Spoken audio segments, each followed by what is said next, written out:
আসসালামু আলাইকুম সম্মানিত দর্শক, ইতিমধ্যে আমি আছি সিলেটি চ্যানেলের সাথে আছি মোহাম্মদ হিফজুর রহমান বড়লেখা থেকে। এই মুহূর্তে আপনারা দেখা যে বড়লেখা কলেজের সামনে একটি বাড়িতে হঠাৎ করে ভয়াবহ আগুন ধরেছে।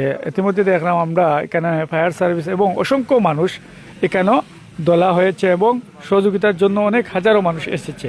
আমরা যতটুকু জানতে পারলাম যে নুরুদ্দিন আহমেদের বাড়িতে আগুন ধরেছে। অনেকে তো এখনো পর্যন্ত তারা শনাক্ত করতে পারছেন না যে আগুনটি কিভাবে ধরলো এবং কিভাবে এটা কেউ করলো কি না। তো আমরা যতটুকু মানুষের কাছ থেকে জানতে পারলাম যে অনেকেই বলতেছে যে এটা গ্যাস সিলিন্ডার থেকে আগুন ধরেছে, অনেকে বলতেছে কেউ হয়তো আগুন ধরেছে। তো এখন পর্যন্ত আমরা যতটুকু জানতে পারলাম যে আমরা পরবর্তীতে দেখতে চাইলাম যে এখানে অনেকে আগুনটি লিমানির জন্য অনেকেই ব্যস্ত ছিলেন। তো অসংখ্যর জন্য শেষ বারের মতো ফায়ার সার্ভিসে কল দেওয়ার পরে ফায়ার সার্ভিস এসে যে এটি আগুন নিমানোর চেষ্টা করছে।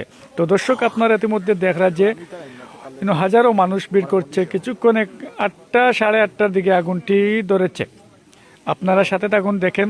আসসালামু আলাইকুম। আগুনটা অনেক নিয়ন্ত্রণে আসছে।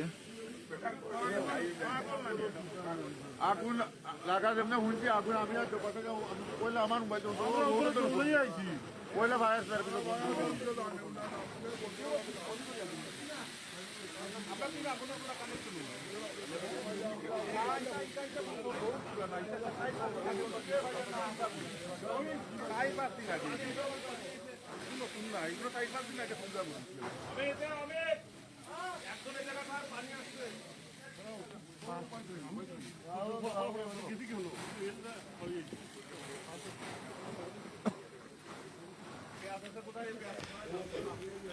এখানে আসলে অনেক ক্ষতিগ্রস্ত হয়ে গেছে। এখানে বিশাল এক এরিয়া একটা আগুন ধরে অনেক ক্ষতিগ্রস্ত হয়েছেন।